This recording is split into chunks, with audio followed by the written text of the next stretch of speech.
Here you go. What up, suckers?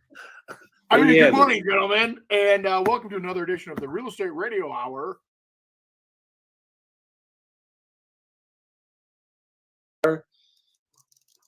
Recording this to be live tomorrow. Just was saying it. I'm going to Andy's homeland, flying to Andy's homeland to go get Nick's haircut for him. Well, that's a good trip. Yeah. Last night, Andy, I was getting set up and I was going to go on Condor Airlines, and I was watching reviews and looking at them, and I'm like, oh my God. I mean, this place I'm afraid I'm not even going to get there and it's going to be late. And then so I go in to check in and I'm like, hour later, I still can't get anywhere with it. I said, screw it, done. I went and booked the flight on Delta instead.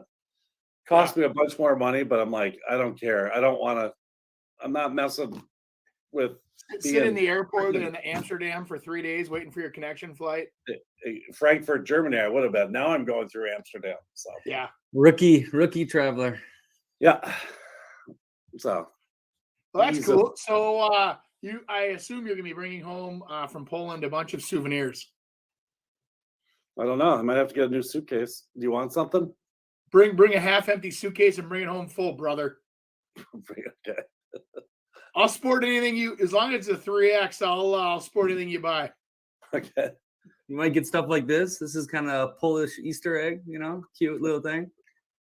Yeah, that's what I was not thinking about that. No. I would rather have a nice T-shirt that says like Polish Power or something innovative. Something crazy. Especially if it's written in Polish so that you can't even understand what it says. No problem. I'll find you something. All right. We've got Hey, before we get this thing started though, let's do our intro quick. You're listening to the Real Estate Radio Hour, the show that brings you unfiltered stories and insight from the Twin Cities real estate world with your hosts, Chris Rooney, broker at RE/MAX Preferred, and Andy Presky, leader of the Preferred Home Team at RE/MAX Advantage Plus. Now they know who they're talking to. That's right. That little meme where you're kind of winking. I love that. Yeah. You're something else. So you are heading off overseas, watch a little football? Yeah, we're gonna get one game in, and then we're gonna do some traveling around Poland. I'll be gone till the following Friday, so we're gonna try to do something live from. Because I don't leave till Friday, so we're gonna try to do something live from Poland next week. So I think that'll be a blast. Yeah. That'll be good. So hopefully this market, because it is changing all the time, it's crazy that hopefully it won't be something I totally don't recognize when I get back.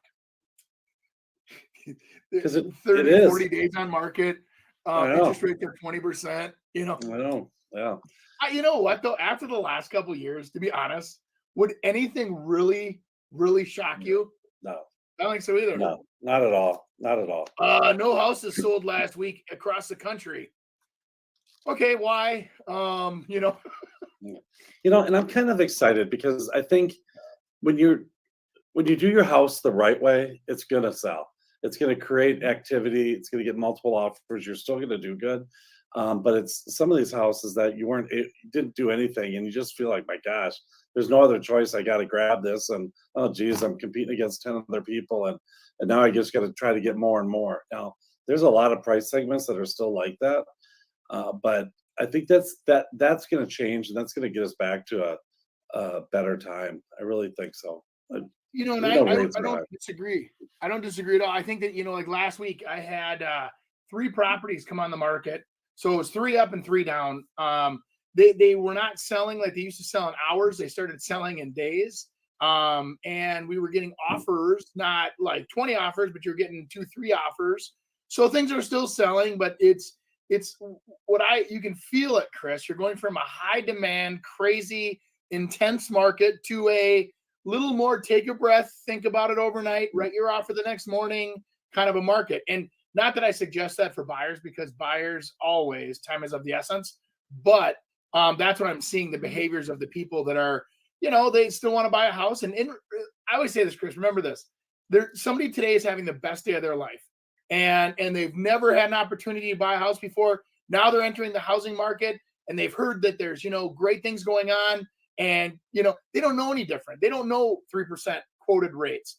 They only know 5.5 or 5.25, right? So it's like that consumer coming in. And in most of our careers, I bet you our average interest rate was probably 7 or 8% most of our careers. So in our old man perspective, we're still seeing record low interest rates. I mean, this is still on the low side of history. And there's a lot of people that are acting like this is just a horrible, what's going on. And I'll tell you guys, it's got to go back to where, think about this. If you had the money sitting there, would you honestly lend somebody that amount of money on that investment? And if you say, I don't know, I wouldn't do it for 2%.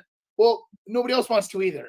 So it's like with the risk and reward, if you get to a point where you have a 7 or an 8% interest rate, and now people start going, okay, you got to pay attention. It's a fair return. But on the other side, if you don't like it, save your money, pay cash, or put more money down, or leverage yourself, buy a couple of properties, gain the equity on a couple of properties, sell them all, and then pay cash for one. I mean, there's lots of ways. I mean, and I say that from a very confident, I know what I'm doing perspective, but easier said than done. I get it, but yeah, I don't think there's a lot of people that even really know what the difference between 3% and 5% means. They just look at what the payment is. That's what people are doing, and that's like, well, I want to get my payment better. I'm going to put a little more money down. I want my payment better. I'm going to buy a little less house. So that's a lot of people. You think about these interest rates. It's really about. You make an interesting point, Chris. So when we're pricing out houses right now, should we be telling them, like for an example, do you look at the average, like they call it attainable housing, where they say, here's the average income for this area. And then based on current interest rates, here's the average payment that would be conforming within the, 20% of debt to income or 30% of debt to income. So this is where pricing will sell in this area. It's interesting. Like you say, you live in the payment, not the price. Yeah. So, if you live there 5 years, you're making that payment every month. You don't know what really the big number is, unless you sell at a loss, then but. It's very true. So the market is still going well. But it's just not happening in hours. It's taking days instead. We're not months, which is great. I was talking to Cody down in Arizona, and it's really kind of fun talking to him. And I said, give Andy a call too, because he's more than happy to help out with kind of some thoughts and some marketing things. But one of the things he was doing was open houses and trying to get in with other agents and try to do higher end open houses, and asked me kind of what I would want from another agent coming to me and saying, hey, I'd want to do an open house at your place. So we talked about that. But what was interesting was he said that their inventory the last month was 8,000. Now it's 12,000. Yep. Pending sales are down 2,000.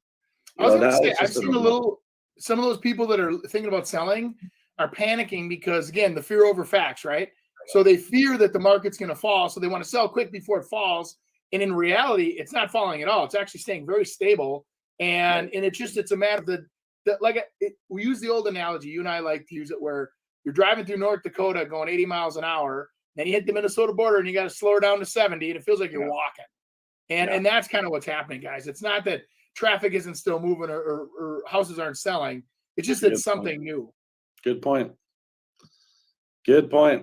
Well, what else we doing here today, little Nicholas? We got a long social media react segment here, so strap in. I think we got about 7 videos for you guys to react to. Oh boy.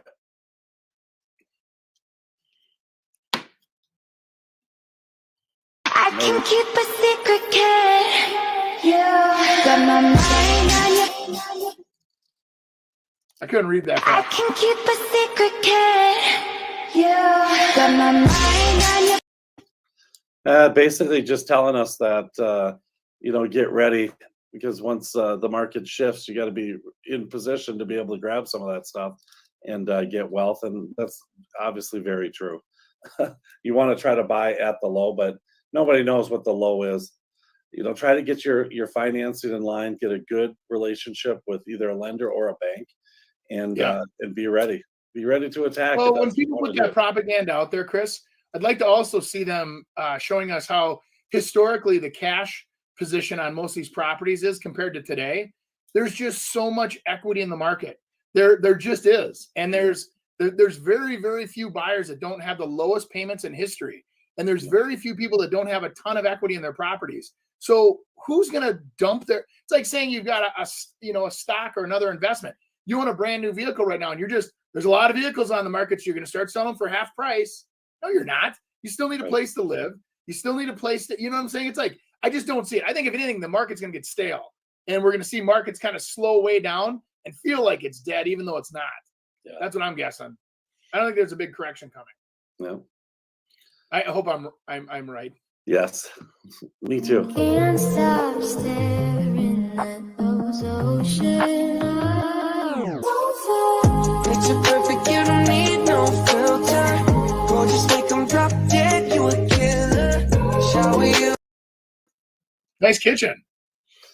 Yeah, obviously the kitchen is the biggest factor, I think, other than location in a house, and maybe the style that you want.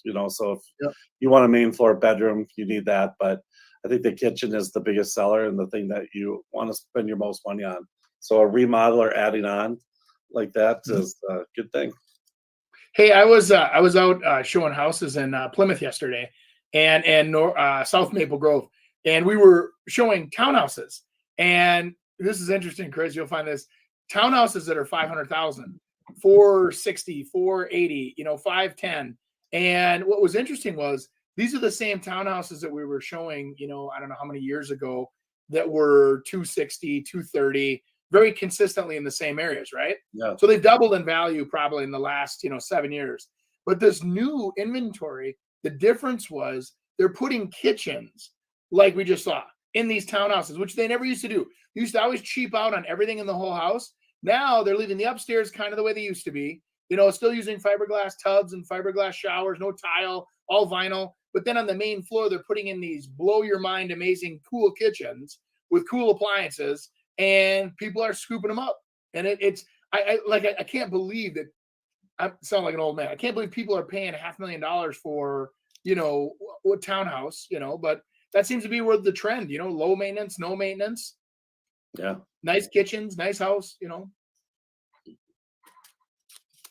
What's up, guys? It's your favorite real estate investor, Brian Davila, and I'm going to teach you how to make more profits on your flips. So first of all, I always try to add a bedroom if possible. So there was an office right there, and now I'm making it a bedroom. Second tip is I always use LVP flooring.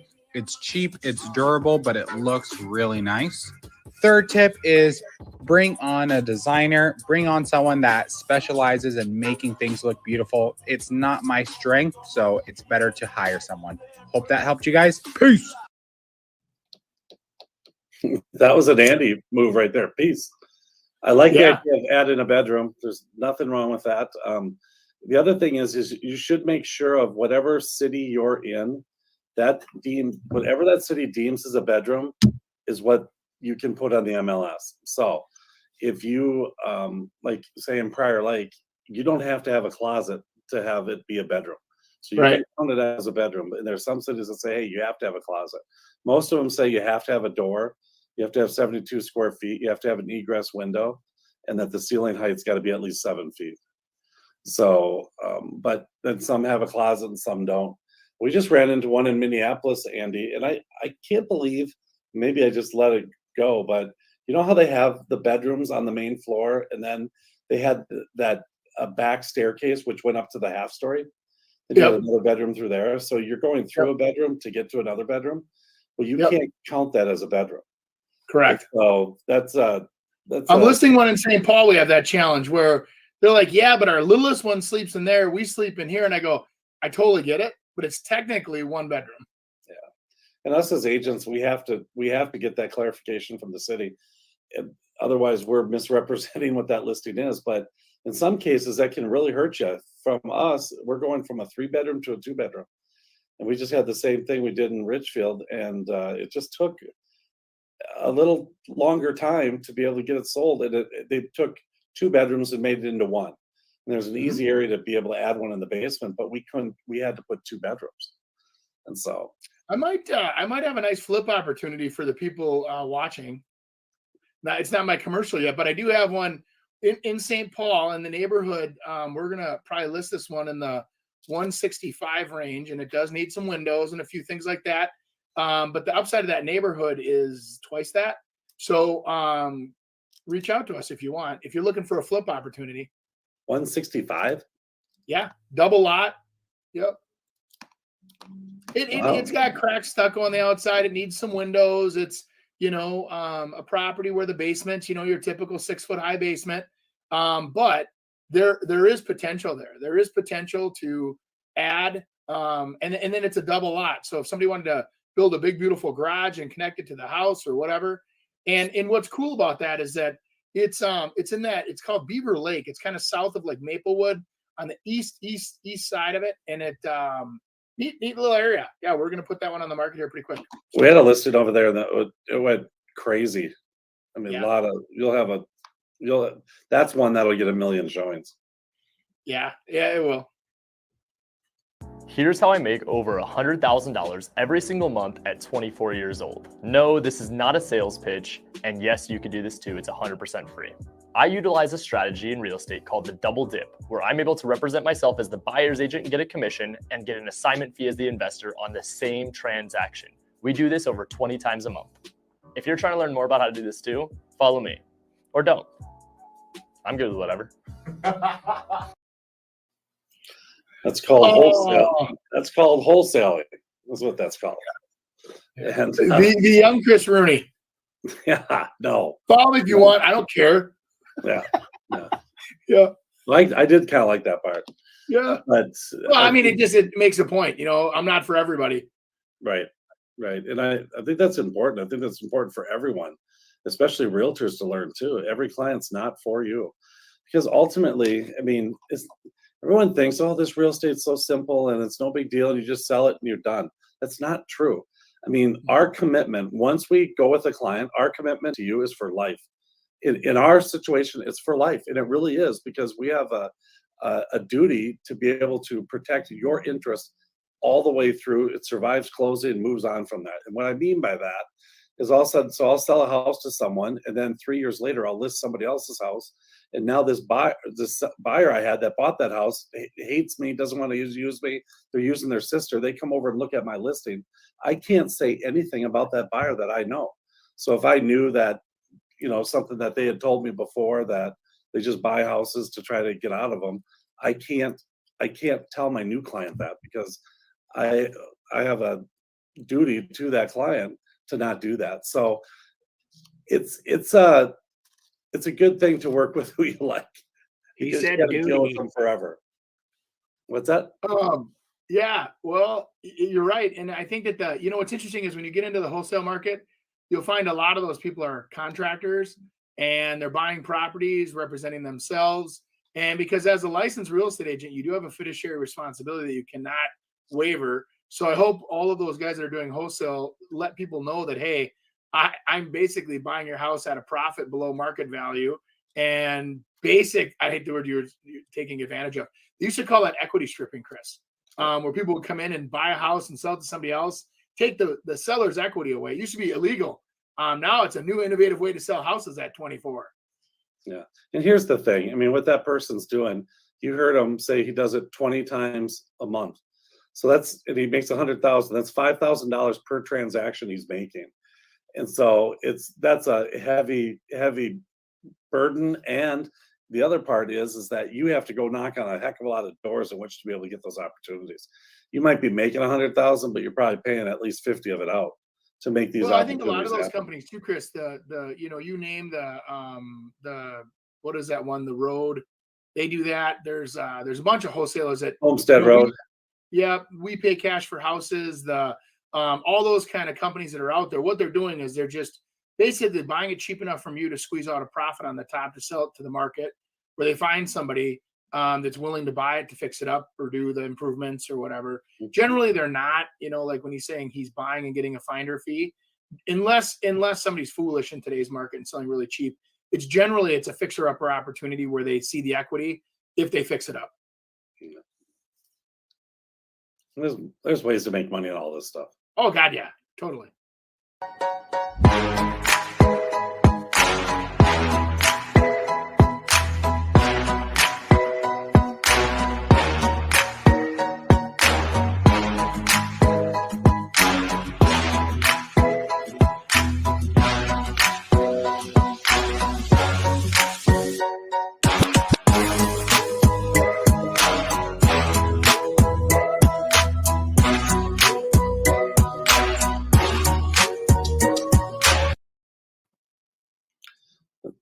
I don't know. I don't know about you, but I always have a hard time when they misspell things.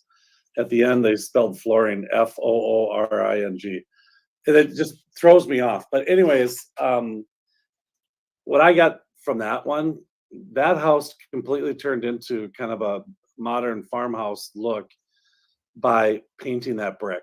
I mean, that went from a Tudor type style to a 100% modern place by just the color of the brick, and changed it. And I'll tell you, the other thing is doing things when you're trying to separate yourself. The sidewalk that they did and almost made those paver looking things, I mean, are super cool, and it stands out, and it went perfectly. I mean, how they used that together, I think it was perfect. I only would say that's a real southern thing, because in Minnesota that wouldn't be as much fun to shovel, but yeah, I agree. It looks cool. Every real estate agent should be doing business as an LLC. You should have your own LLC as a real estate agent, because there's a ton of liability that can come with being an agent, and there's a ton of tax benefits for having your own business. Most agents are actually doing business in their own name. So what happens then if you're doing an open house and someone shows up to the open house, they slip and fall on the front steps? Well, they're going to sue the property owner. They're probably going to sue you. They're going to sue anyone they can. And if you don't have any protection, if you don't have a company to protect you, you're screwed. Most agents will say, well, I have E&O insurance. E&O insurance protects you during a transaction. It's errors and omissions insurance. If you have an error or you omit something within a transaction, outside of a transaction, you're not insured. So the easiest thing to do is to have an LLC, and you get a ton of tax benefits that come with it. Giving accounting advice. Hope he's an accountant. I've had one for years. Yeah. You also got to make sure that you do your stuff through the LLC. If it's just a front, you could get nailed. You could have this LLC pay for tax returns and do all that, and then still not have it cover you unless everything is done through that LLC. There's a lot of companies that do that, Chris, where they have shell. They call them shell companies, where they'll have their real estate company, and all it is a marketing entity that, is insured, and then they actually have commissions being paid back to their main company. And so you can set it up where you have no assets in the shell. So if that shell gets sued, your real estate end, but maybe that's separate from your rental properties, separate from your apartment building you own or whatever it is. It's smart. I mean, you and I have also adventured into where we've got different business relationships where we've had LLCs, and it's just smart to be able to keep that identity on its own. And then if there's ever an issue or challenge or God forbid, a lawsuit or a situation like that, you can usually protect your own assets. But I think the biggest thing that he keyed in on, and I'm not an accountant and I'm not supposed to give accounting advice, but the tax benefits that are there, the write-offs, and real estate agents are treated differently than the rest of the crowd when it comes to buying investment properties and buying whatever. I mean, the pass-through income versus capital gains on real estate are pretty fantastic. And I suggest you talk to an accountant about it. And it definitely is worth, wandering into. It's not what you make, it's what you keep. Yeah. True. All right, we got a 30-second showing. Nice closet. Another closet. Yeah, I like it. Yes, bedroom. Oh yeah, I really like it. Yes, bathroom. Oh yeah, I like this. And here's your outdated kitchen. Yes, beautiful. This makes for a great office space. And here you have a beautiful fireplace and a very spacious living room. Yeah, I like it. And this is the master bedroom. Nice fan. And here you have a brand new washer and dryer. Oh yeah, thanks. So what do you think? I'm definitely interested. Great, we're ready to offer. Oh my God. That was great. That was great. That's the best video we've seen in a while. Isn't that so true? And then when they didn't allow overlapping showings, you're sitting right at the door. Hey, it's time's up. You know, you got to get out so I can get in because the next person's right behind you too. It's horrible. But they the COVID days, right? I don't think a lot of people that are watching this understood that that's how they were doing it. They were, so as a seller, they were setting people up where they'd give appointments windows, and they weren't letting windows overlap because of COVID concerns or, you know, whatever. And so there are windows. And then there was, but what's, Chris, I don't know if your thoughts on this, but what I always found interesting was when I was trying to book a showing and they had those appointment windows, you technically can see how many showings they have. I mean, if you really think about it. So I can go in there and say, God, they've only got 3 showings. Let's go write them a low offer. Or, oh my God, they got 300 showings and we better put our best game forward on this one. So I really, I'll be honest with you, in my opinion, you are putting your client at a disadvantage by having appointment windows, in my opinion, because you're divulging information that may be against their negotiating and power. And I'm glad it's in our past. Yeah, the biggest thing about negotiations is motivation and competition. And if you know there's no competition, you're not gonna go high. Like, and you and I both know this. So you go and book a showing, or showing time or whatever you use, and then there's a whole grid of the windows of the times you can select that are available, and you can see which ones are full and which ones are not, and they're only half-hour showings. So you can see, like, it's that easy to visualize. Well, and I don't think a lot of agents were thinking about that at first. They were thinking of it as a convenience thing. And then I'm looking at it going, dude, we can totally negotiate with these people. There's no showings, you know? Yeah, I caught someone on it. It's kind of interesting. So you could look at this the opposite way too, that an agent could set up showings for himself, like 10 of them, to show that there's a bunch of people showing it. And a smart agent probably would.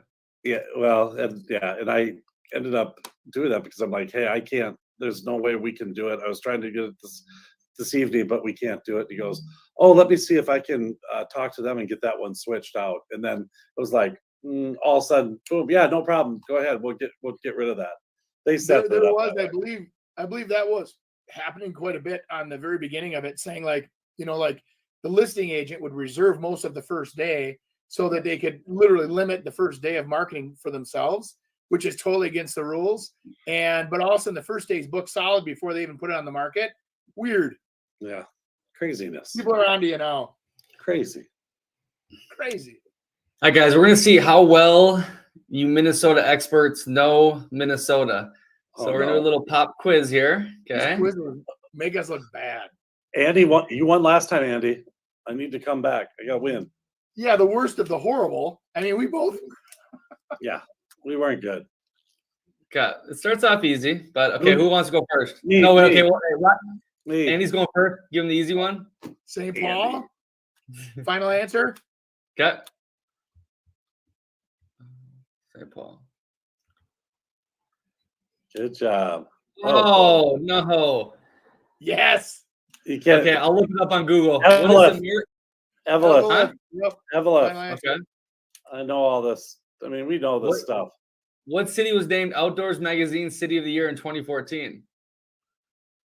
Ooh, I'm gonna guess. Andy, you better know this. I don't. Brainerd? I don't know, Chris. Honestly, That's what I would go Duluth? with. I think I would have gone with Brainerd. Brainerd? I'd go with Duluth. All right. I'm looking it up right now because I guess we have to sign in our account. It was Minnesota. What? Okay. Duluth. Duluth voted Outside Magazine's best outdoors town in Minnesota. Oh, it was just in Minnesota. All right. No, it wasn't just Minnesota. My bad. It was the whole outdoor magazine city everywhere. Okay. I know this What one. city was Childhood Judy? Okay. I'm going with Hibbing. Nope. What is it? Grand Rapids. Grand Rapids. You're right. Frickin' Andy. The mascot of what high school is the Flyers in honor of the famed pilot Charles Lindbergh? I know this one. I do not. Little Falls. Yeah. Music legend Bob Dylan graduated from what high school? Is it Hibbing? I thought it was Minneapolis North. No. He was up north. Hibbing High School. What is it? Hibbing? Yep, Hibbing. Nice. Andy. Wow. Rochester.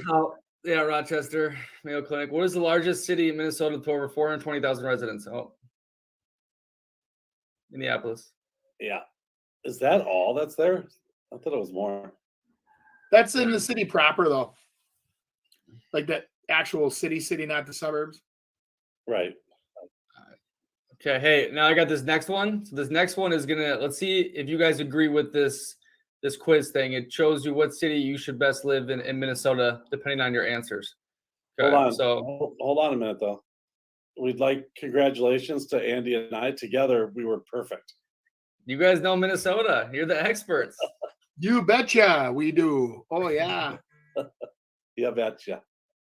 All right, what city is best for you? So, hey, how about we do Chris? You go first, and then we'll do Andy. Does it again? Okay, so where would you rather have a picnic? At a park, out in the woods, my own backyard, or a picnic? You mean outside? No, thank you. I'd rather spend the evening. I would say the local,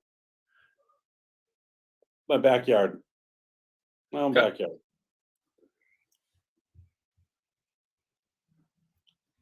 So this is me again. If you could travel through time, which ancient civilization would you most like to visit? Ooh, Egypt, Greece, Roman Empire, the Aztecs. Wow. Wow.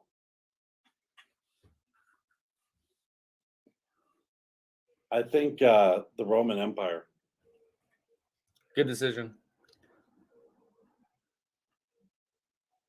When was the last time you worked out? Can't D. remember. D. We'll go that one. What do you think is the most important quality in a friend? Loyalty. Would you rather bake or cook? Cook. Do you enjoy going to concerts? Yes, I do. I love music, or it can be fun. It can be fun. You think it's more important to remember the past, live in the moment, or plan for the future? Live in the moment. Now ask me if I do that. That's the At other the thing. shops and restaurants you visit regularly, do the employees there often recognize you? Yes, several of them know me by name. When a song starts to play that you know, do you sing along? Stop and Yes. listen, ignore it. Sing along. All right. You belong in Minneapolis. Let's Wow. redo that. Redo that one. There's not a chance to move to Minneapolis. Wait. Look at that. What it also had, the spread on the bottom. Minneapolis, St. Paul's number.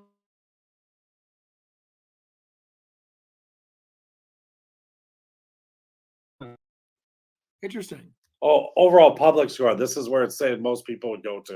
And then Rochester or Watson, Minnesota. Where?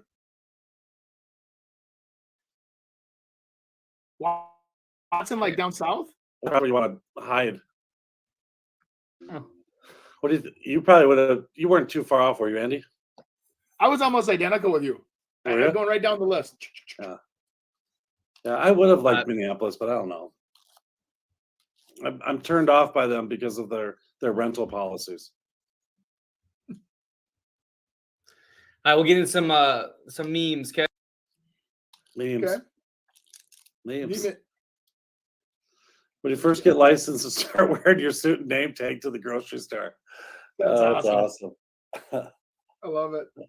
Did you do that? And what did you do when you first got licensed? I mean, that was such an exciting time, and then it just was a boom. You hit the freaking rocks. Because you couldn't I get think you nothing. do feel that sense of I'm doing something nobody else is doing, and then you realize everybody's doing it, and then you go, okay, oh boy, I better figure out what my niche is How long did it take you to sell a house? right away. No, and I don't mean that from a cocky sales guy perspective. I was helping my parents with lot sales before I was licensed. I was actually a model home greeter. And I had a full-time job selling, and then I would go sit on weekends out there trying to make a little money. And so I was taking lot reservations so I kind of jumped into it. When I got licensed, I already had deals in the pipeline. Okay. But I don't know. I don't remember how many weekends it took me to get a lot hold, though. I think it was pretty quick. 6 months for me Yeah, that's pretty normal. to get my first sale. Family was in it. My mom and dad were both realtors, just like yours. And and for that 6 months, I thought I was going to be in it. And like, this is going to be so simple. And whack. So Yeah, that happens.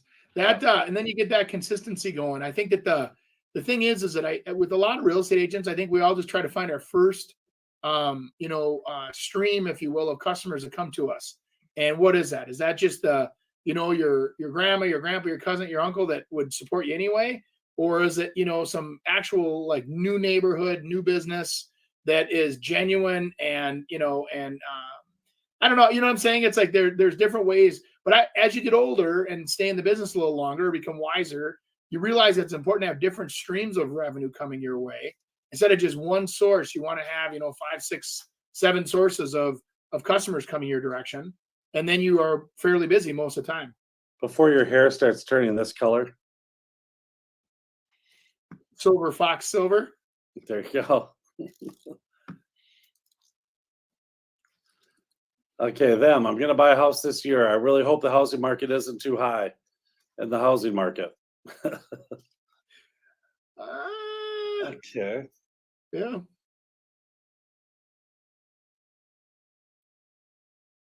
True. It's too. I can't figure it out sometimes. Yeah. It's Bobby Brown and the one girl when they were suing. When they We were both secretly had crushes on her. We just didn't want to admit it. Oh my God. On end. She's amazing. Unreal. I so wish there was somebody like that still around that could sing that. I mean, that was beautiful. Yeah. Very This impressive. This just went on rewind every time. Well, and it's sad too. I mean, a lot of those great, celebrities over the years, they die young and they have a lifestyle we can't, and then they, chemicals and drugs, and they try to relax or what.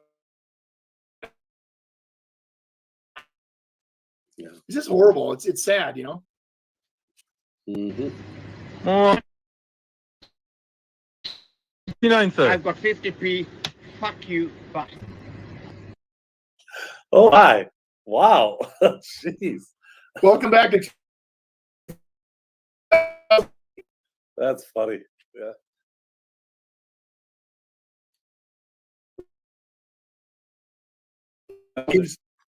Let's just hope somebody have some of their money.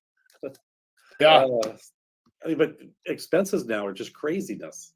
it is. It's crazy how things have gone up. But For sure. That doesn't How last do you control that? I mean, that's the thing is it's like you just, unfortunately, the expenses within being in the business keep going up and you just pass that through. I mean, even some of our lead systems for no reason, all of a sudden out of the blue, just raise their prices 20%. And you're like, for what? Yeah. Yeah. Oh, well. Oh, baby. So if you're trying to live or trying to move, you may have noticed that housing prices have risen by 20% in the last year. Rents are up around 12% nationally and way higher in certain areas. Now, this is happening in part because companies are buying up all the housing to turn them into rentals because you will own nothing and be happy. 2 ventures backed by Goldman Sachs just bought an entire community in Florida for $75 million. In places like Phoenix and Jacksonville, investors are buying up starter homes. Houses Tricon and other investors are buying in places like Jacksonville are what might be called starter homes, usually selling for about $300,000. When one of those comes on the market, investors are ready with all cash offers. Investors never look at the home. Never. They don't even look at the home. They never look at it. That, plus the fact that investors often waive inspections, puts would-be first-time home buyers at a serious disadvantage. Home owners. Well, I don't know if that's necessarily true. Hey, I thought that was I mixed that one up for the social media reacts. That's not really a funny meme. It's still interesting. You know, it's reality. Yep. I mean, it is reality. There's a lot of those places are happening. I don't know how much, so much. I mean, around Minnesota there is, but there's some different groups that are buying things, and then they basically rent back with rent to own type things for people. What's it called? We've had a couple of those lately. What's that company that does that? Home Partners. Yeah. And, and they buy stuff, but they require an 8-day inspection on it, but they're definitely paying cash. They're not afraid to pay for it. And the inspections are usually somewhat interesting. I'll tell you that. I haven't seen the numbers for last month, but I know the month before that, it was like 26% of the houses in the Twin Cities were sold cash. And it was very high. And so that goes back to where are people coming up with the cash?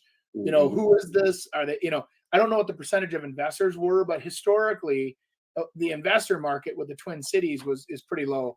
It's that 3 to 5% range. Back in 2009, I think you and I were doing our radio show, and Warren Buffett was buying between 12 and 14% of the houses monthly in the Twin Cities. They had that H2 company. Do you remember that, Chris? Yep. And they were just buying up everything. And it was all based on school district. And they bought all these properties. They'd hold them as rentals. And then they timed it perfectly. What's crazy though is that they're still buying houses. So let me ask you a quick question. If you're on the sidelines because they see upside appreciation and they see a demand for rentals, what are we waiting for? I mean, honestly,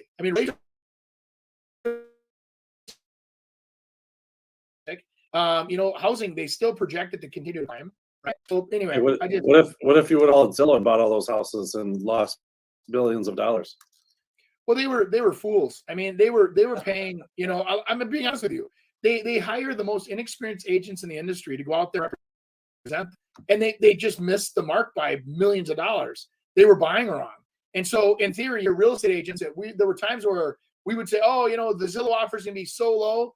They weren't. They were coming in at full retail. And it's like, because they wanted the inventory. So they were buying market share by coming in at full retail and making it. And for a while, there was a small window where you would have heard me whisper, it's a good deal, take it. And then it switched and then they're gone. And then all these families that had guarantees that are now all of a sudden gone again, Got rid of them. Yep. Right. Yep.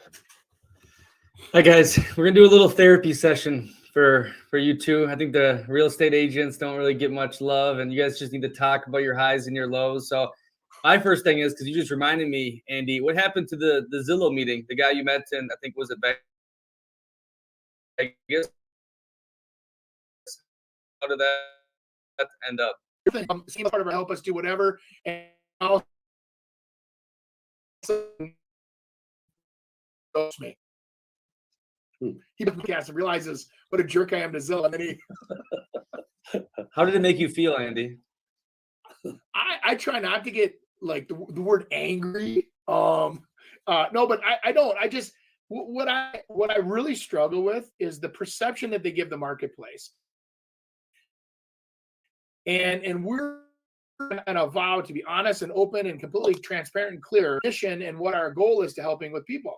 And I just think there's this big perception that some of these big corporate companies are out for their best interests. And it's just, they should have a warning label, just like a pack of cigarettes saying, hey, these guys can hurt you and they're following the rules, but they can hurt you. But nobody was like, oh, they'll never hurt you. They're a big company. And it's like, I just can't believe how many people got brainwashed into, or think about this. You go on Zillow and you book an appointment. Who do you think is going to show up? The most experienced agent with the most, in the area, or whoever's available and is willing to pay for leads because they got nothing else going on. Guess what? The second. And so you're getting somebody that has nothing going on that has to pay for leads to show up at that meeting. Yeah. And I think that should be a warning that, hey, by the way, you're opening the door and you're looking for no experience, but there should be a contract in play, because that agent that's booking that showing is saying that they have you under contract. They're lying. They don't have you under contract because they wouldn't let them show the house if they didn't. You know what I mean? Yeah. So in the driveway, you're, hey, my name's Bill. I'm the Zillow guy, and you don't have any contract.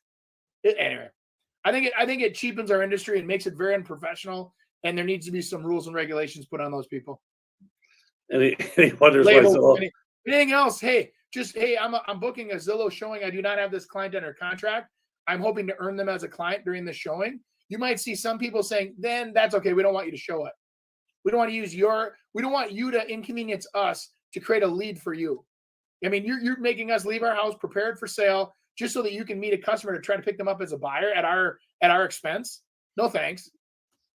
Or then pay the homeowner $500 to show the house. I You're think paying Zillow, you might as well pay the homeowner too. I think you don't need to wonder why Zillow didn't call you back. I don't. They ghosted me, man. I'm like, I don't blame them, but hey, I was willing to tell them my truths because what I'm telling them isn't a bad thing. If you really take it, and you could say, hey, on Zillow, do you want to go with the best agent in the area, or do you want to go with whoever's available? Yeah. Legit question. At least the consumer wouldn't be misled. I'll tell you, if we're kind of going into this whole real estate therapy, I think the biggest thing that agents have problems with that I hear over and over again is when they lose a competition, meaning that they lose out to get a listing or they lose a buyer representation opportunity. Not necessarily that they lost on an offer because they think they're still going to have that client, but how do you react with that, Andy, when you go into a listing appointment and you think you did really good, they pick somebody else? Well, it goes to show me that, I actually use that as an opportunity to learn. And I've had where this spring I was very frustrated because I had a lot. I normally am meet with somebody and we know what we're doing when we leave the appointment. The people either are like, you know what, hey, you're a good fit, let's do this. Or they're like, yeah, we got to interview one more person tomorrow. And then when they say that, for some reason, there was a connection there. So then as a real estate agent, you have to sit back and say, okay, was I doing more talking than listening? Did I not ask them what they really were looking for? And then I'm out there just telling them how important I am and what a big shot realtor I am, blah, blah, blah. Or we out there saying, hey, what are your biggest concerns, about selling your house right now? And let me see if I'm a good fit to help you get through those hurdles, and I think that there's opportunities there for all of us as real estate agents to learn in a market where when you don't get the listing, and I wish people would spend the time to call you back. They won't, but odds are you were not connecting with them. You were not listening to them, or you did not tell them something they were looking for. So that being like my listing presentation's this thick. I go through about 6 pages on it, but selectively they're different at each appointment based on what the customer's telling me. Yeah. Yeah. It's just nice to leave it there so they can pick what they want to look at instead. Yeah. But you definitely have to listen. But it's a hit to your ego when you do lose to someone or they don't choose you. And, I think usually when that's happened to me, it's been more about preparation and coming prepared versus just showing up.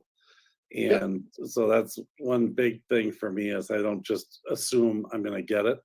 You got to prepare every time like it's your first one that you're getting. Right. No, and I mean, some people do look at real estate agents as commodities. So you do have to ask them, just say, hey, what am I doing for you? Because I'm like, if you're looking for the cheapest, do for sale by owner, sell it yourself. I mean, you can hire somebody, they can do the paperwork for you. They can do whatever. You could save thousands of dollars. But what does an agent bring to the table? And what do you value in that, what they're bringing? Because that's the key thing. Because if now we can negotiate, put you in the right, cross all the T's, dot the I's, get more demand on your property. Because that's really the key thing is that even in a high demand market, it doesn't mean you're going to get a good offer. Because, in a high demand market, if you do the proper marketing, you get more people interested and you make sure that they like more things about the house because you do a better job with making sure people know the benefits of that property, right? Maybe it's the view, maybe it's the school district, maybe it's this. And also you go, my God, there's 5 things that we're looking for that this house, all 5 boxes are checked. And they come in with an offer, but now you have competition. And then they make a better offer than they normally would or with better terms. And all of a sudden you get a better offer, better terms, a better buyer that's a solid buyer. Maybe they give you non-refundable earnest money. Maybe they, all these things that, we as agents see as negotiating things. Some people just look at what is your commission and what is it going to sell for? And those are 2 of probably 10 things you need to focus on when you're hiring a listing agent to sell your house.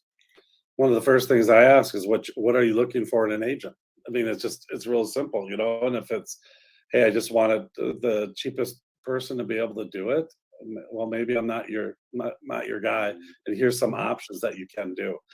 But it's a very important question, and it's that thick book that you bring. That book doesn't matter if we don't know what they want. And so by asking them right up front and then be able to explain it, because most agents don't. It's like they come in and this is what I think you need. No, it's not. It's what they want. And then you have to adapt to what they want. Like I said, the last different ways people meet you, whatever, and they find you online, and you go out to the house, you don't really have a connection with them. You don't spend the time to interview them up front. And then you get there and all they're trying to do is have you as a real estate agent validate the offer they got from a guaranteed offer. That is this really a good deal? And you're out there doing it for free. And a lot of agents get really, upset about that. And it's like, if you would have asked them up front, like, hey, what are you doing or how are you doing it? Are you looking for a guaranteed offer? Are you looking to traditionally list it? Are you planning on listing in the next 30 to 60 days? Because if you're not, there's no reason for me to come out. I can tell you right over the phone, your house is worth a range of this. And when we get to the point of where we're ready to list, let's get together and pinpoint that. And I'll tell you about my marketing that's designed for today's ears. It's different. I mean, it changed. If you haven't listed a house in 2 weeks, you don't know what's going on in the marketplace. Yeah. But I listed one 2 years ago. You don't know what's going on in the marketplace compared to now. And so anyway, that's because it changes. Another thing, when Nick was bringing up this topic, I was thinking about the whole idea of time and what us agents don't get a lot of, or that we're always on someone else's clock. So I know how I dealt with that from an early age in this industry, but it literally took me probably 7 years to get to that point of knowing that my time was valuable and that we didn't have to work real estate 24 hours a day thinking that's what everyone wants. So what do you see on that, Andy? And how did you handle that from a timing, not missing your kids' stuff and trying the moment, I guess. Be the super dad and an agent at the same time is very challenging. Combination of things. It's having a family that understands how to earn a living. Just like some kids, I mean, their mom and dad work on a production line. The production line's from 9 to 5. They have a game at 4:30 in the afternoon. They can't leave their job. So it's like sometimes there are limitations within that, parameter of how you make your living. On the other hand, maybe we select the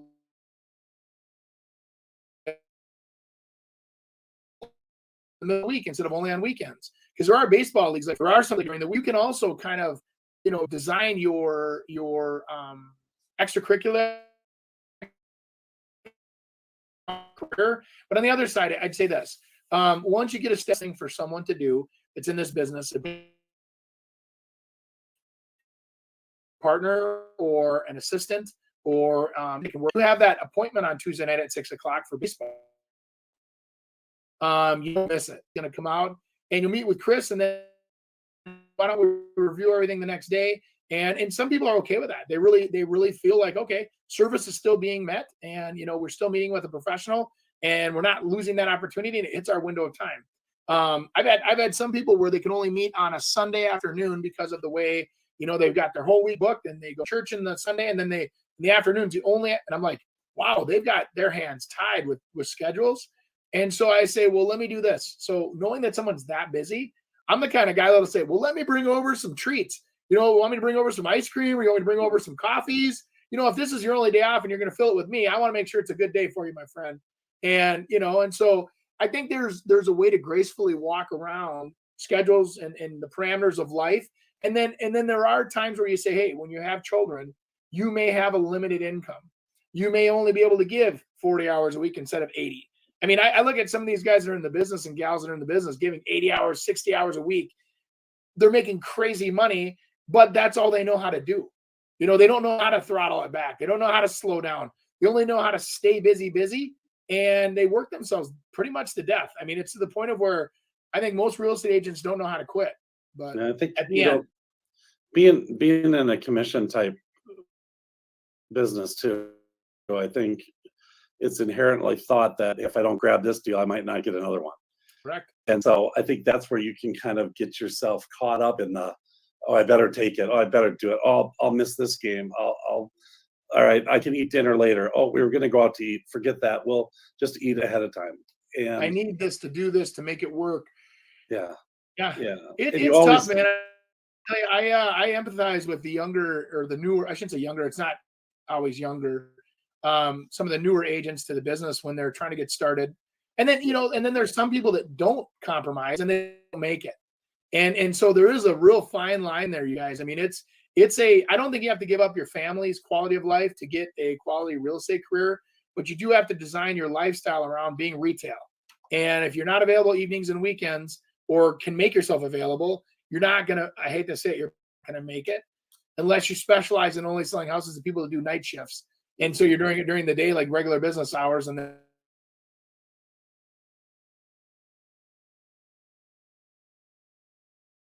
it's like anything. You have to, I mean, to build your business, you kind of got to go when people want you to go. And then as you build it, you can do those things like Andy said, hire someone else to be able to handle some of those showings so you can get away and maybe go on a trip or go to your kids' activity. So, well, it's like I jokingly say this because I know you're make fun of me, but the Dairy Queen that up near our cabin, and they say they don't have employees and they'll shut down at 8:00. And it's like, there's a line of people down the street. Now you're open at noon and there's nobody in your restaurant and there's nobody there. That is a business model where you could easily buy an unprofitable business like that and say, listen, we don't even open until 4 PM because that's when people want ice cream. And we're going to stay open until midnight. And they would be packed till midnight. You know what I mean? And if people keep coming and you can stay open until 1, stay open until 1. I mean, who cares? Your business is designed to cater a product to people. If the people want it, what's the, I don't know.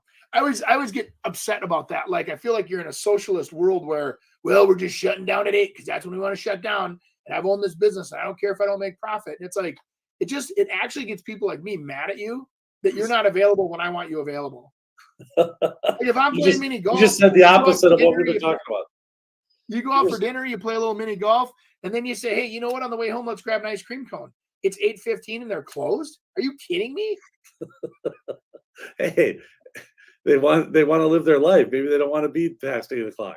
Well, think about the same thing. Somebody works all week. They're excited. They just got a promotion. They want to go out looking at houses on a Saturday, and you're not available.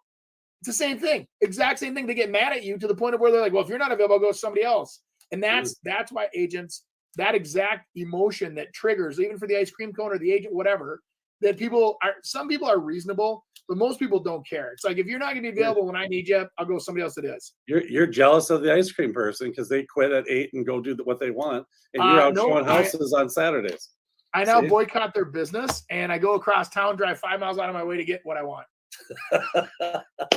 See, so you go get another agent, go get another realtor. But like everybody in the truck with me says, just don't have a heart attack getting an ice cream, buddy. Just calm down. You're not open. You're dead to me. He likes his ice cream. This is good. Well, who doesn't? I think you guys needed that. That was a good little chat you guys had. Everybody's supposed to help us. That got me all wound up. I'm gonna go. Hey, Andy, do you want to do a quick commercial here? Because I forgot to do those. I don't have anything. I'm good.